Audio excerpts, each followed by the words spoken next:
ان کو کوڑے لگائے گئے اور ایسے زبردست قسم کے کوڑے لگائے گئے کہ دیکھنے والے کہتے ہیں کہ اگر ہاتھی کو بھی مارا جاتا تو برداشت نہیں کر سکتا.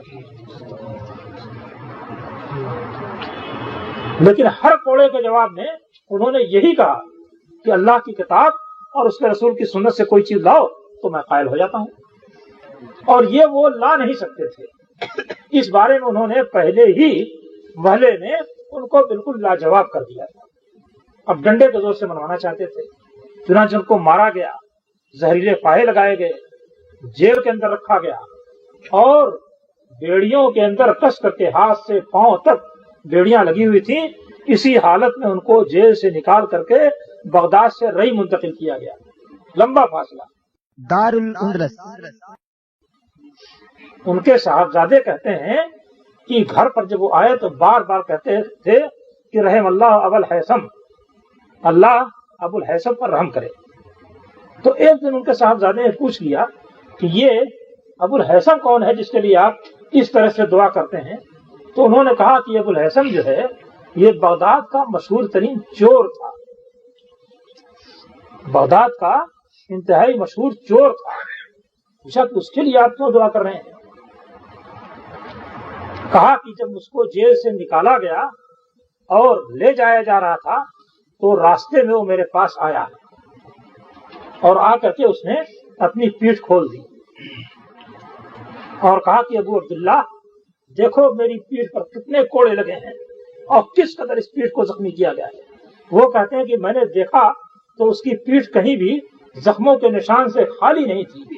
پوری پیٹھ جو تھی ہر طرف زخموں کے نشان تھے. اگرچہ زخم ٹھیک ہو گئے تھے لیکن نشان موجود تھے. کہا کہ دیکھو میں چوری کرتا ہوں اور چوری کے نتیجے میں مجھ کو بار بار پکڑا گیا ہے اور اتنا مارا گیا ہے کہ میری پیٹھ کا کوئی حصہ زخم سے خالی نہیں ہے. مگر اتنی مار کھانے کے باوجود میں نے اتنی چوری نہیں چھوڑی، اپنی چوری پر قائم. تم اس امت کے امام ہو.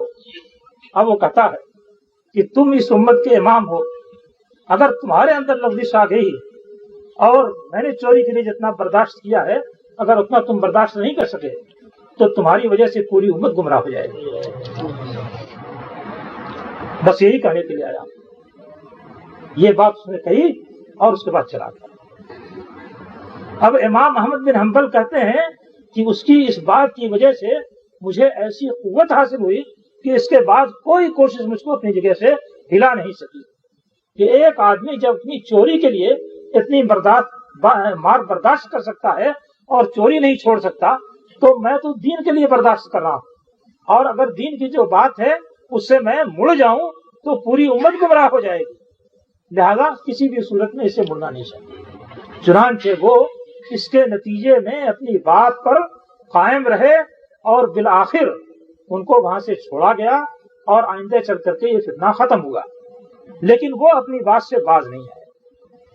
میں اس پورے واقعے کو، اگرچہ یہ پورا تاریخی واقعہ ہے اور حدیث پر چلنے اور اس کو اختیار کرنے کی وجہ سے یہ معاملہ پیش آیا ہے، لیکن میں یہاں پر اس نقطۂ نظر کی بنا پر پیش کر رہا ہوں یا اس مقصد کے لیے پیش کر رہا ہوں کہ اس وقت امت کے سامنے پیشوا کون سے لوگ تھے. یہ زعیم اہل حدیث کہے جاتے ہیں اور امام اہل سنت کہے جاتے ہیں اور ان کے بارے میں یہ مشہور ہے کہ جو شخص ان کو نہیں مانتا ہے وہ سنت کو نہیں مانتا ہے. ان کو اس طریقے سے امام اہل سنت کہا گیا ہے. ان کے بارے میں وہ چور آ کر کے کیا کہتا ہے کہ اگر آپ کے پاؤں میں لغزش آ گئی تو پوری امت گمراہ ہو جائے گی. یعنی امت کا سارا طبقہ انہی لوگوں کے تحت تھا اور اس زمانے تک تھا جو لوگ احادیث پر چلتے تھے اور اسی کو انہوں نے اپنا مسلک بنا رکھا تھا. امت کا سارا یعنی جمہور طبقہ انہی کے ساتھ تھا اور انہی کے طریقے پہ چل رہا تھا. یہ اس زمانے کی بات ہے جبکہ امام احمد بن حنبل اس دنیا کے اندر موجود تھے. پھر معاملہ مزید چلتا گیا اور حالات نے 4 صدی میں آ کر کے فساد کی ایسی صورت اختیار کی کہ جو لوگ حدیث اور علم حدیث میں مشغول تھے اور اس پر عمل کرتے تھے انہیں سرحدوں کی طرف جانا پڑا. یہ ایک بات اور سمجھ لیجئے کہ جو لوگ حدیث پر عمل کرتے تھے ان کے سامنے مسئلہ صرف آمین اور رفعین کا نہیں تھا، ان کے سامنے اسلام کا سارا مسئلہ تھا۔ وہ ایک طرف کاغذ اور قلم لے کر کے حدیثیں لکھتے تھے اور اس کو چھانٹتے تھے، اور دوسری طرف وہ جہاد کی بھی مشق کرتے تھے۔ امام بخاری رحمۃ اللہ علیہ کتنی بڑی انہوں نے کتاب لکھی ہے، آپ کیا سمجھتے ہیں کہ انہوں نے پوری زندگی صرف اسی کتاب کے لکھنے میں گم کر دی تھی یا ختم کر دی تھی؟ یہ بات نہیں تھی۔ ان کے ساتھ ایک صاحب تھے، وہ مدتوں ان کے ساتھ رہے، وہ کہتے تھے کہ ان کا نشانہ اتنا زیادہ صحیح تھا کہ کبھی نشانہ خطا نہیں کرتا تھا۔ انہوں نے جہاد کے لیے اتنی مشق رکھی تھی کہ کبھی ان کا نشانہ خطا نہیں کرتا تھا، اس قدر ٹھوس مشق کی تھی۔ ایک مرتبہ وہ سرحدی علاقے میں گئے، لکھتے لکھتے لکھتے لکھتے جب تھک گئے، احادیث کو پڑھتے، جمع کرتے، چھانٹتے، لکھتے، جب تھک گئے تو ذرا سا لیٹ گئے۔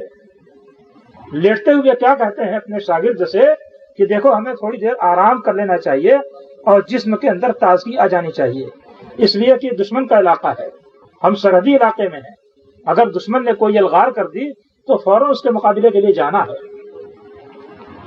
تو ایک طرف تو وہ کاغذ اور قلم لیے ہوئے تھے، دوسری طرف تیر اور تلوار بھی رکھتے تھے اور نیزے بھی رکھتے تھے اور اس کی مشق بھی رکھتے تھے اور دشمن سے مقابلے کے لیے ہر وقت تیار بھی رہتے تھے۔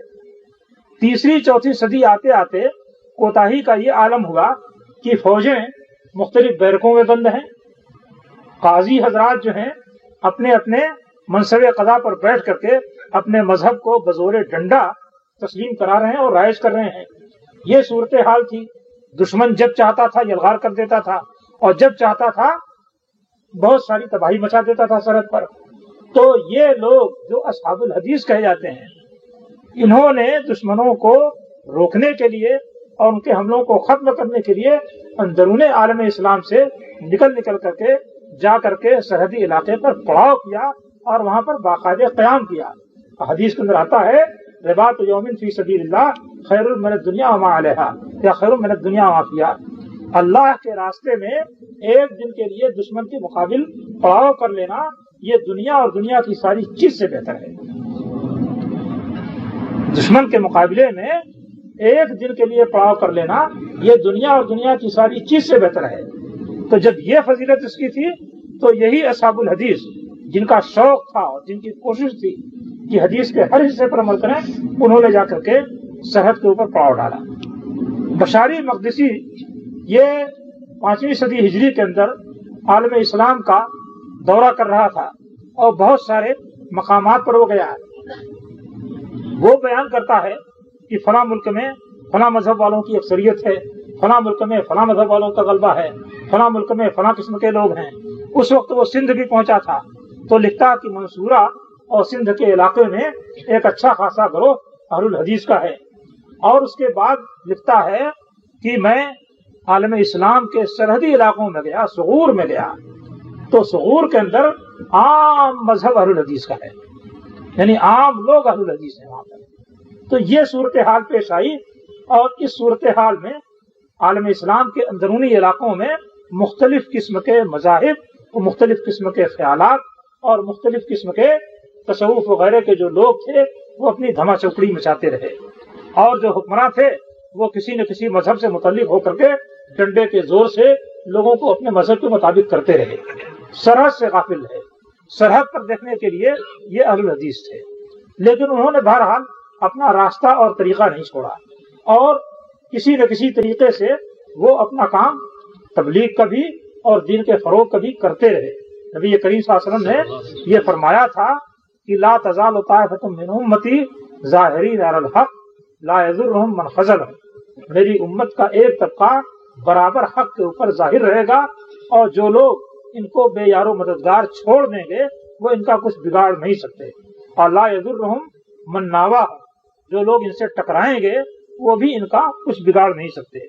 چنانچہ یہ طبقہ جو حدیث کو لے کر کے چلتا تھا، اس کے ساتھ جیسے جیسے غلط فرقے وجود میں آتے گئے ٹکراؤ ہوتا گیا اور مختلف کوششیں ان کو مٹانے کی جاتی رہیں، لیکن اللہ تعالیٰ نے اس کو محفوظ رکھا اور یہ برابر اور مسلسل اپنے دین پر ٹھیٹ طریقے سے قائم رہے اور اس کی دعوت و تبلیغ بھی کرتے رہے اور کوئی ان کو ملیا میٹ نہیں کر سکا۔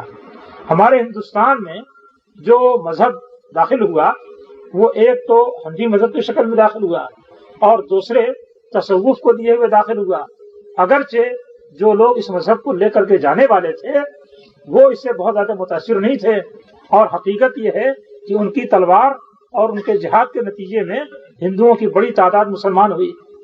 محمود غزنوی کو کس نے نہیں سنا ہے؟ محمود غزنوی بھی پہلے حنفی مذہب پر تھے، اس کے بعد انہوں نے حدیث کا طریقہ اختیار کیا۔ اس میں جو واقعہ پیش آیا تھا میں اس کو اسی جگہ سنا چکا ہوں کہ کس طریقے سے ابو عبداللہ القفال المرضی الشافعی الکبیر نے حنفی اور شافعی دونوں مذہب کی نمازیں پڑھ کر کے اس محمود غزنوی کو دکھائیں، اور صرف نماز دیکھ کر کے اس نے اپنا مذہب ختم کر دیا، چھوڑ دیا حنفی مذہب کو۔ بہرحال محمود غزنوی جب گیا تو ہندوستان کے علاقوں میں اس کے فتح کے نتیجے میں کس طرح لوگ مسلمان ہوئے ہر جگہ کی تفصیل تو نہیں ملتی، لیکن مورخین نے لکھا ہے کہ جب اس نے بلند شہر کو فتح کیا تو وہاں کے 10,000 ہندو مسلمان ہوئے۔ یہ کسی صوفی کی دعوت نہیں تھی، یہ تلوار اٹھانے والے مسلمانوں کی دعوت تھی، جس کے ذریعے سے بلند شہر میں 10,000 ہندو مسلمان ہوئے۔ یہ ایک واقعہ آپ سامنے رکھیے۔ شہاب الدین غوری جو غیاث الدین غوری کا بھائی تھا اور اس کے آرڈر سے اس نے ہندوستانی علاقے پر حملہ کیا تھا اور راجہ پرتھوی کو بری طرح سے شکست دے کر کے دلی تک اس کی فوجیں آگے بڑھ گئی تھیں۔ اس شہاب الدین غوری کے سلسلے میں یہ لکھا جاتا ہے کہ اس کی فتوحات کے نتیجے میں پنجاب سے لے کر کے دلی تک 4 لاکھ ہندو مسلمان ہوئے تھے۔